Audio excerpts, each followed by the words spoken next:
Students, continuing from previous classes, class 9 or advanced maths or exercise 1.2 question number 6 to moi ati discuss korim. Yat koise roman সংখ্যাঙ্ক লিখাৰ পাঁচটা নিয়ম বৰ্ণনা কৰা যিখিনি মই already rules for roman symbol এনেকে মই ভিডিও দি থৈছো পাৰ্ট কৰি হলেও মই ইয়াত question এটা ডিসকাস কৰি আছো যদি কাৰবাৰ কনফিউজন আছিল ক্লিয়াৰ হৈ যাব roman সংখ্যাঙ্ক লিখাৰ কেইটামান নিয়ম আছে তাৰে প্ৰথমটো হৈছে যে এটা সৰু অংকক ডাঙৰ অংক এটাৰ হুহাতে বহুৱালে সৰু অংকটো ডাঙৰটোৰ লগত যোগ হয় মানে প্ৰথমতে যদি এটা আমাৰ ৰোমান সিম্বল থাকে আৰু তাৰ ৰাইটত যদি আমি এটা আকু ৰোমান সিম্বল দেখো যেটো সৰু হয় তেতিয়া কি হয় যোগ হৈ যায় কিন্তু এটা ডাঙৰ ৰোমান সিম্বলৰ বাওহাতে যদি আমি এটা সৰু ৰোমান সিম্বল ইউজ কৰো তেতিয়া কিন্তু সৰুটো ডাঙৰটোৰ পৰা বিয়োগ হয় এতিয়া মই এক্সাম্পল হয় দেখাম ix ৰোমান সিম্বল খিনিটো কি হয় সকলো জানা যদি নাজানা মোৰ প্ৰথম ভিডিও কেটা চাই লবা যদি মই লিখো ix ইয়াত x টো হৈছে x এ বুজাই 10 আৰু i এ বুজাই 1 যেহেতু x টো ডাঙৰ ৰোমান সিম্বল বুজাই আছে ডাঙৰ ৰোমান সিম্বলৰ বাওহাতে যেহেতু এটা সৰু ৰোমান সিম্বল বহিছে গতিকে according to this rule সৰুটো ডাঙৰটোৰ পৰা বিয়োগ হয় মানে ইয়াৰ ভ্যালু হৈ যাব x - i which is 10 minus 1 equal to 9 গতিকে ix মানে 9 বুজায় according to this rule এই ৰুলতে আৰটা স্টেপ আছে যে বাওহাতে বহুৱালে সৰু অংক ডাঙৰটোৰ পৰা বিয়োগ হয় মই সেই পাৰ্টটোৰ কাৰণে এক্সাম্পল হৈছে 9 প্ৰথমতে কৈছে এটা সৰু অংকক ডাঙৰ অংক এটাৰ হুহাতে বহুৱালে সৰু অংক ডাঙৰ লগত যোগ হয় তাৰ কাৰণে আমি সকলোৱে জানো যে ৰোমান সিম্বল v এ বুজায় 5 মই যদি তাৰ ৰাইট সাইডে i লিখো মানে vi লিখো ইয়াৰ মিনিং হ'ব আৰু i stands for 1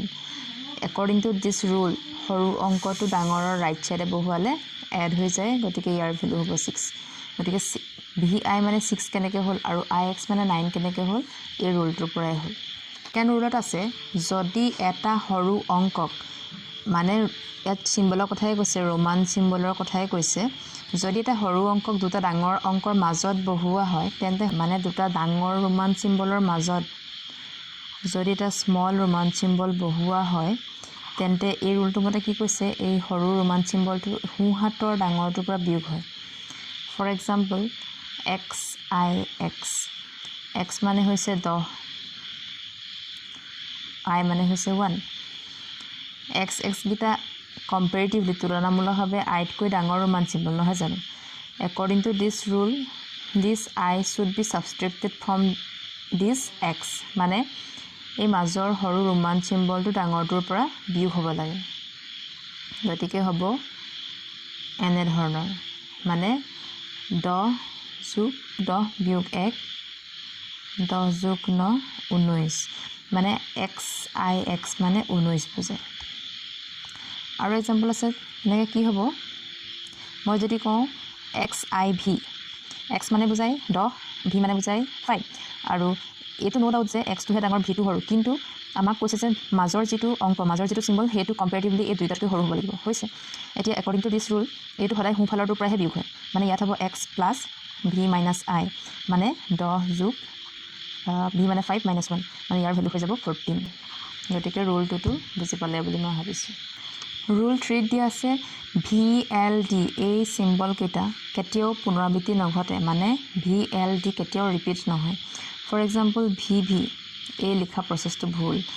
LL লিখা প্ৰচেছটো ভুল DD লিখা প্ৰচেছটো ভুল বিকজ আমি জানোৱেই যে 10ৰ কাৰণে সদায় x পাওঁ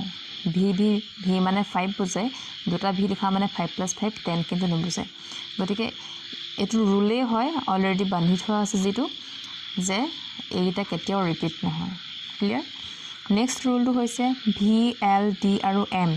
এই চাৰিটা ৰোমান সিম্বল কেতিয়াও কাৰোৰ পৰা বিয়োগ কৰা নহয় যেনেকৈ ইয়াত মই i টো x ৰ পৰা বিয়োগ কৰিছিলো ইয়াত মই i v ৰ পৰা বিয়োগ কৰিছিলো কিন্তু ইয়াত VLD আৰু M কেতিয়াও কাৰোৰ পৰা সাবট্ৰেক্ট নহয় for example Roman symbol c means 100 মই যদি লিখো যে VC প্ৰথম ৰুলটোত চাবা প্ৰথম ৰুলত দিয়া আছিল যে এটা সৰু অংক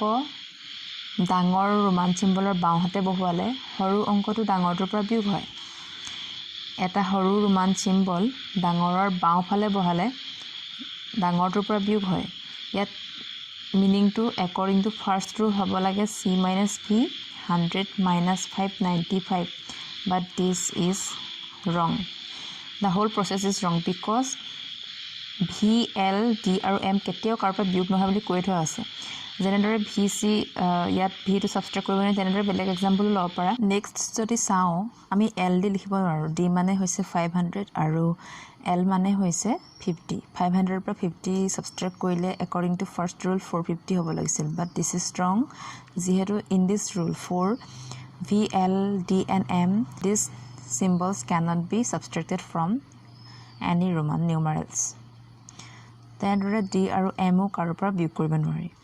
ৰুল 5ত দিয়া হৈছে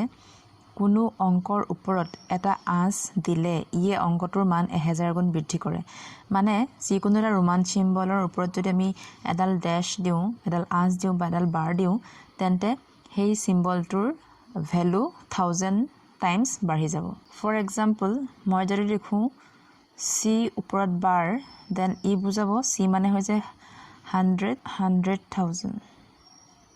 মানে 1 লাখ তেনেদৰে এম মানে বুজায় 1000 এমৰ ওপৰতো যদি বাৰ দিওঁ তাৰ ভ্যালু কি হৈ যাব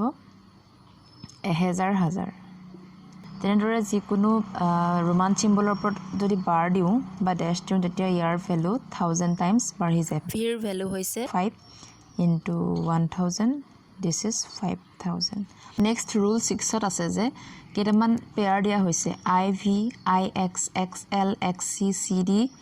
CM এনেদৰে কেইটামান পেয়াৰ দিয়া হৈছে সেই পেয়াৰ কেইটাত কোৱা হৈছে যে বাওঁফালৰ যিটো ৰোমান চিম্বল সোঁফালৰ ৰোমান চিম্বলৰ পৰা মাত্ৰ এবাৰহে বিয়োগ কৰিব পাৰি that means the left Roman symbol can be subtracted from the right Roman symbol in these pairs only once মাত্ৰ এবাৰহে পাৰি for example মই যদি লিখোঁ IIX according to previous rules x ৰ ভ্যালু হৈছে 10 i ৰ ভ্যালু হৈছে 1 আৰু দুটা আছে ইয়াৰ ভ্যালু কেনেকুৱা হ'ব লাগিছিল 10 - 2 8 হ'ব লাগিছিল but this cannot be true because in this rule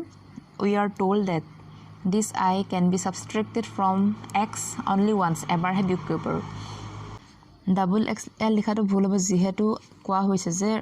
x to l ৰ পৰা এবাৰহে বিয়োগ কৰিব পাৰি মানে xl you can write xl which means 40 year value হ'ব 40 but you cannot write double xl triple xl ভলেহি আপোনালোকৰ টি-শাৰ্টত বা শাৰ্টত double xl triple xl এনেকুৱা ধৰণৰ সাইজ আছে but in mathematics in Roman numeral system these values are not existing these are false গতিকে Roman নিউমাৰেল symbol লিখাৰ rules এখিনি আছিল